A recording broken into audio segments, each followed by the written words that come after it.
So between 24 and 2013, Nintendo's handhelds weren't just, consoles. They were test labs for imagination, like I said in part 1. The Nintendo DS launched in 2004, and its successor, the 3DS, which launched at 2011, arrived in an era when big budget gaming was increasingly risk-averse and obsessed with realism. In contrast, these modest devices prioritized novelty and fun over raw power, giving developers an affordable canvas for really wild ideas. Nintendo explicitly pitched the DS as a developer system, a low-cost alternative to the expense HD consoles of the time. With the DS, even smaller studios could create compelling games at a fraction of the usual budget, and breaking even might only require tens of thousands of sales instead of millions. In other words, experimentation wasn't just encouraged, it was economically really viable, and as one industry analyst noted, developers often planned for break-even points well under 500,000 units, and sometimes even less than 100k copies or fewer, which was realistic on the DS. And this low-risk environment, coupled with Nintendo's willingness to let unconventional projects flourish, fostered a culture where weird was actually really good, and asking why not became a valid design philosophy. Much of the creative explosion was driven by the DS hardware itself. The device famously introduced distinctive new features to handheld games: 2 LCD screens, a bottom one and a touchscreen one, a built-in microphone, and support for wireless connectivity. The DS even retained a Game Boy Advance cartridge slot for backwards compatibility, which clever developers repurposed for additional functionality in new games.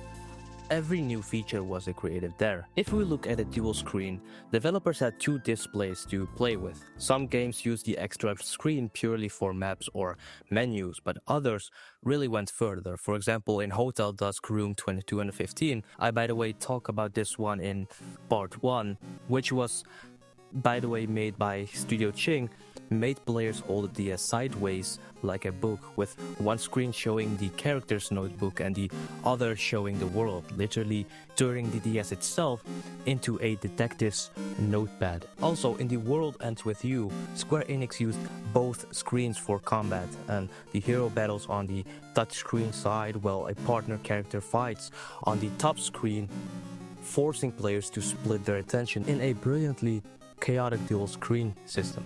And this kind of dual screen gameplay was really unique to the DS and 3DS only, and became a hallmark of innovation.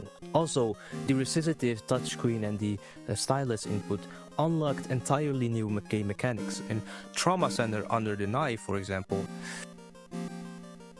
players perform virtual surgery with the stylus, making incisions and sutures in real time, something that would be impossible on button-only consoles. Puzzle adventures like Another Code, Two Memories, and Professor Layton lets players directly manipulate clues with touch.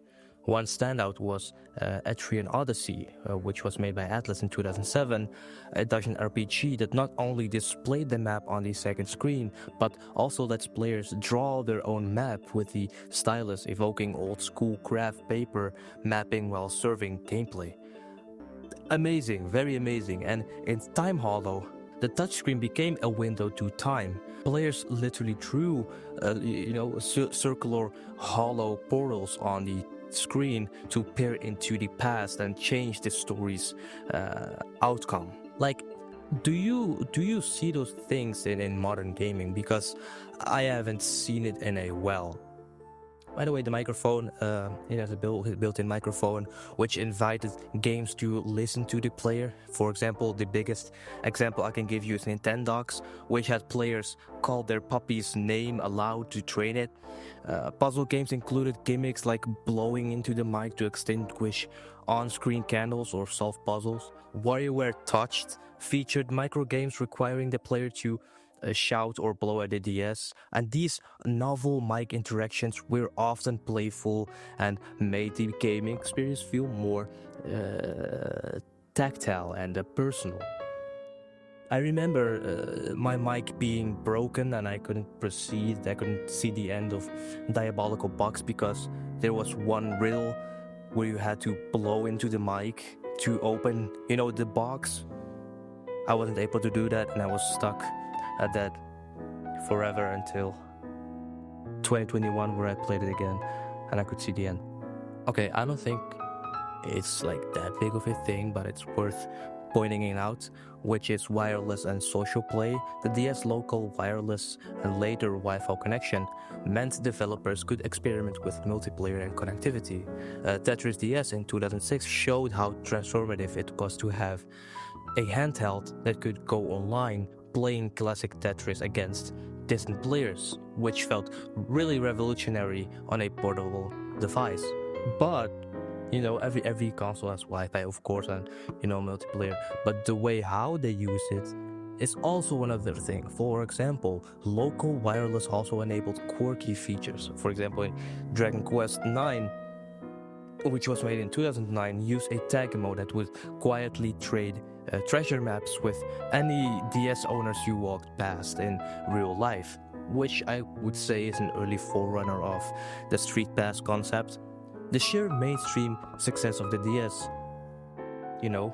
154 million units sold, meant even niche IDs could find a community of players. Many games supported single cartridge download play, letting friends join multiplayer minigames with only one game copy, which is perfect for, spur of the moment spontaneous fun. By the way, moving on, the secondary slot was also very cleverly used by a few games to enhance gameplay. For example, Metroid Prime Pinball shipped with a rumble pack that plugged into the GBA slots to provide force feedback. Guitar Hero on Tour came with a frail board adapter that turned the DS into a tiny guitar, strumming via touchscreen with finger-pressed button in the GBA slot. And also in Japan, you had the Jam with the Band, which had a expansion pack on a GBA card adding extra songs. And with a cherry on top of it, and in a truly esoteric twist, Konami hid a surprise for retro fans, which was like, if you inserted the GBA game Gambari Goemon while playing Goemon Mystical Ninja DS, it unlocked a classic MSX era shooter on the DS as a bonus. And these odd uses of the GBA slot exemplify the anything goes spirit of the era, if I phrase it correctly.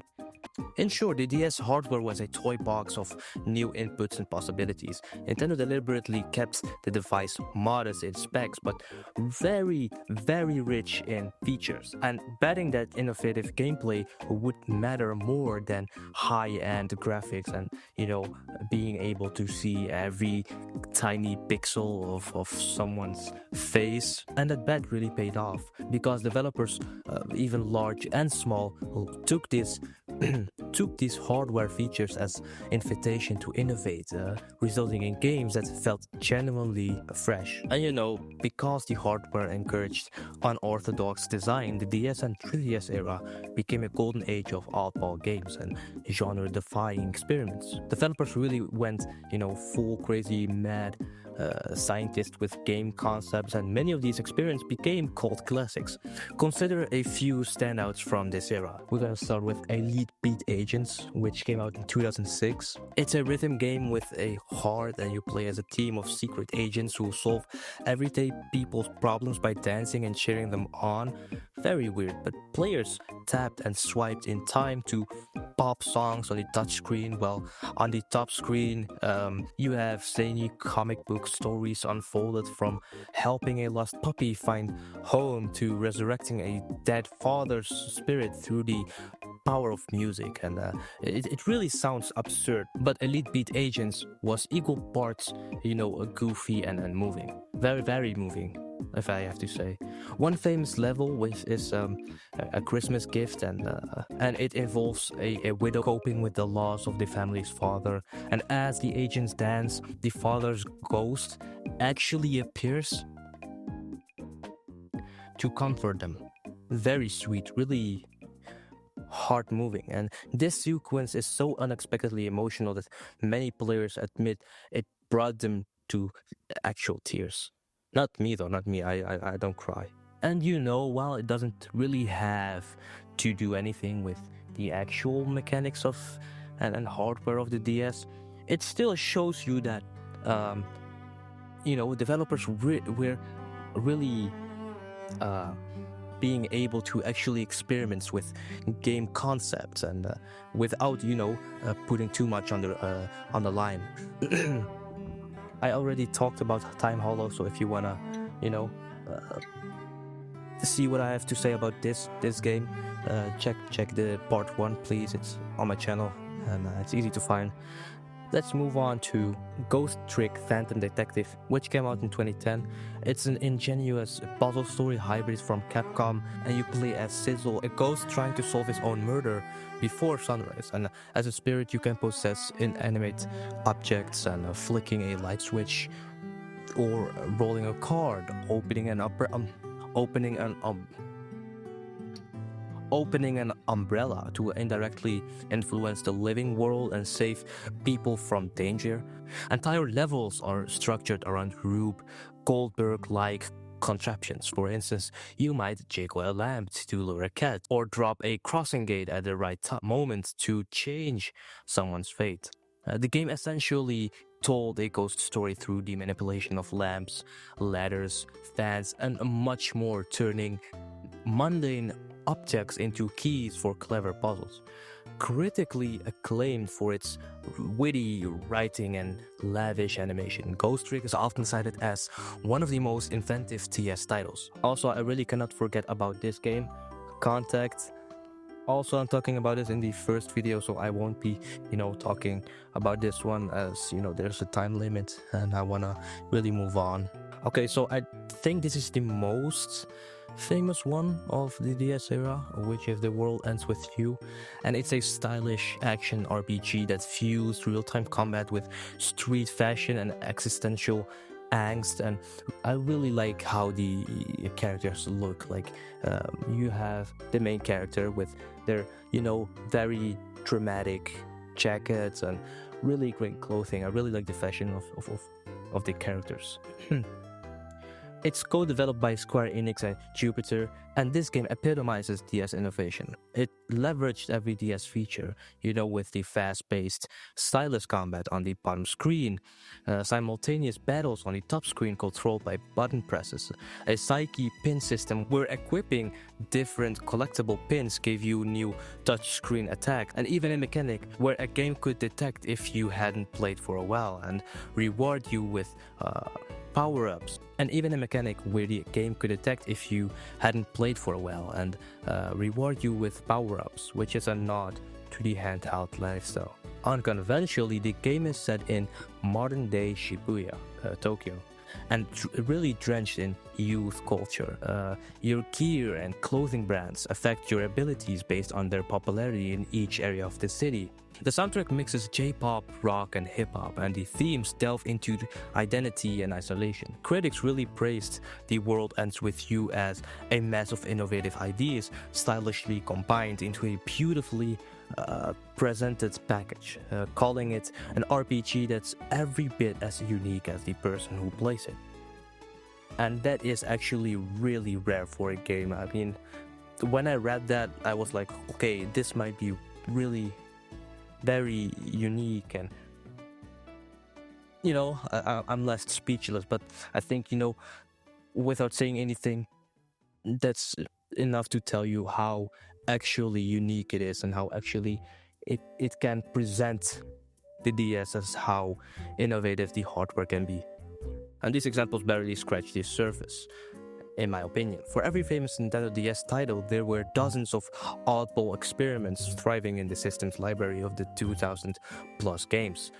There were brain training games They were brain training games, cooking simulations, visual novels, strategy epics, and things that defy description. Phoenix Wright Ace Attorney found a worldwide audience on the DS, proving that players would indeed play a lawyer simulation with anime aesthetics on a handheld, and really great. I bought a trilogy for the PC, and I'm still playing the Phoenix Wright X Professor Layton game, and it's my first game, with Phoenix Wright, and it's really good. It's amazing. Niche genres like point and click adventures, 2D shoot 'em ups, and turn-based strategies, which were becoming rare on home consoles, but got a new life on the DS. As one retrospective blog puts it, the DS was a weird little console that achieved unprecedented mainstream success, which in turn allowed weird and wonderful games to actually really flourish. And even Nintendo's own titles were experimental. Look at WarioWare, Nintendogs, Brain Age, Paycross 3D, Rhythm Heaven.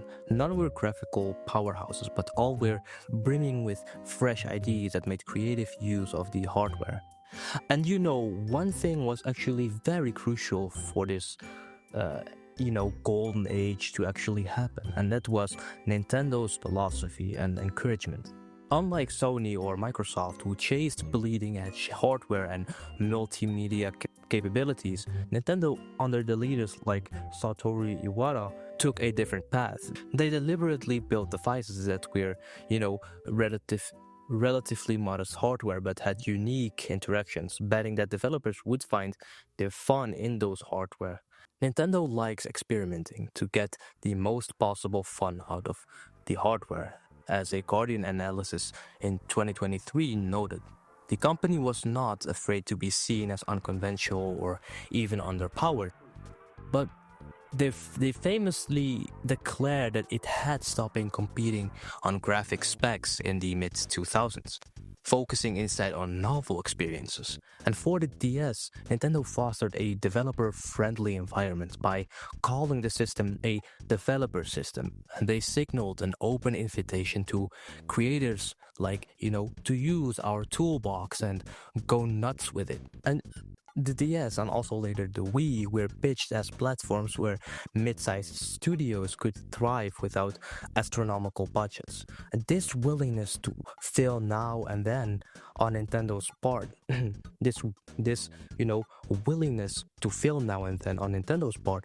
accepting that not every experiment would be a hit, created a culture of risk-taking.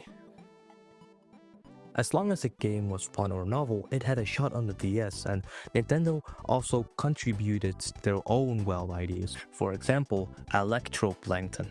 And Nintendo's president Iwata had said that the DS was developed to provide players with a unique entertainment experience for the 21st century, explicitly hoping to move the company away from any, conservative image. And the result was a handheld that embodied the mission. It wasn't just indie or unknown developers taking Nintendo up on this offer, but also many major publishers, as you can see, used the DS as an outlet for their creativity that might not have been possible on other consoles like the PlayStation or the Xbox. For example, Capcom gave us new IPs like Ghost Trick, Ace Attorney. Square Enix, aside from juggernauts like Dragon Quest IX, experimented with games like, as you can guess it, The World Ends With You, correct, and quirky spin-offs like Children of Mana, Mario Hoops 303.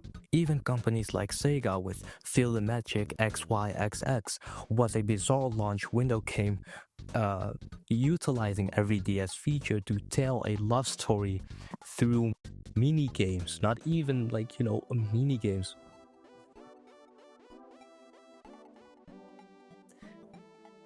That's a very great way to describe a love story. Maybe the minigame was trying to hold hands, or you had to think, I'm doing too much. You also have Konami, which had Lost in Blue, and don't forget the Cookin' Mama series.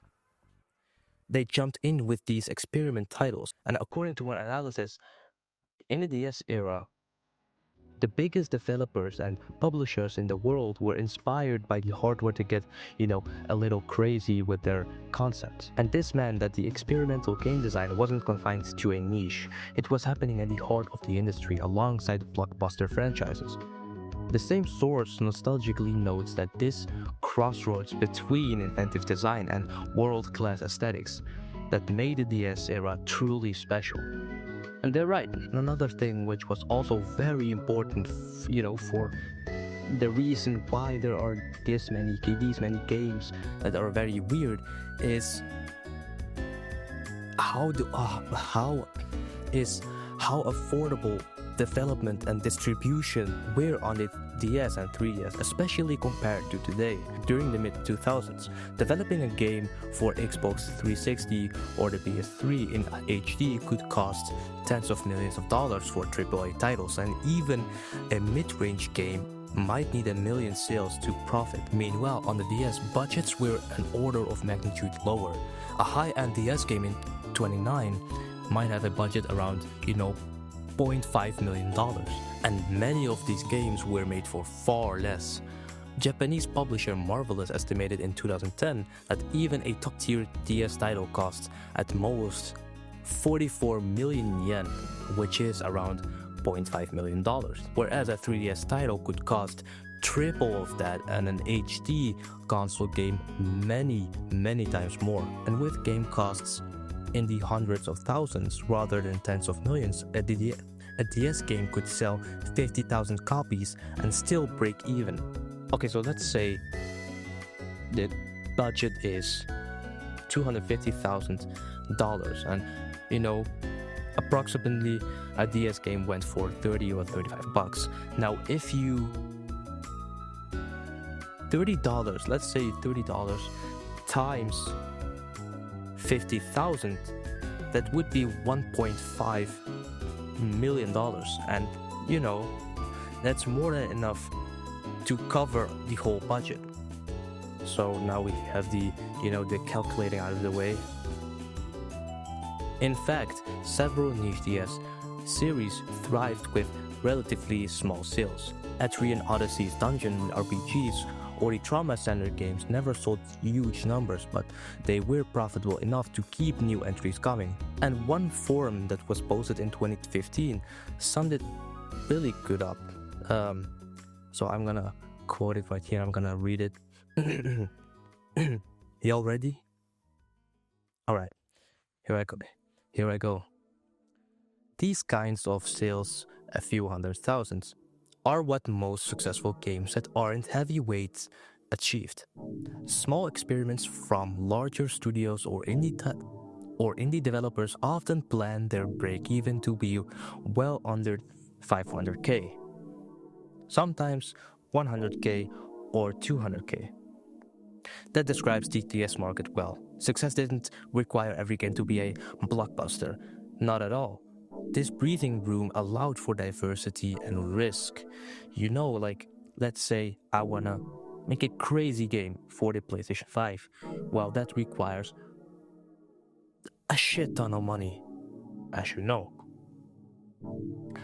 So if the CEO has to choose between my crazy concept that is completely new or a new, I don't know, a God of War, Last of Us, or something like that, they would go much faster for the known game that they know that the series really works and will get them money in.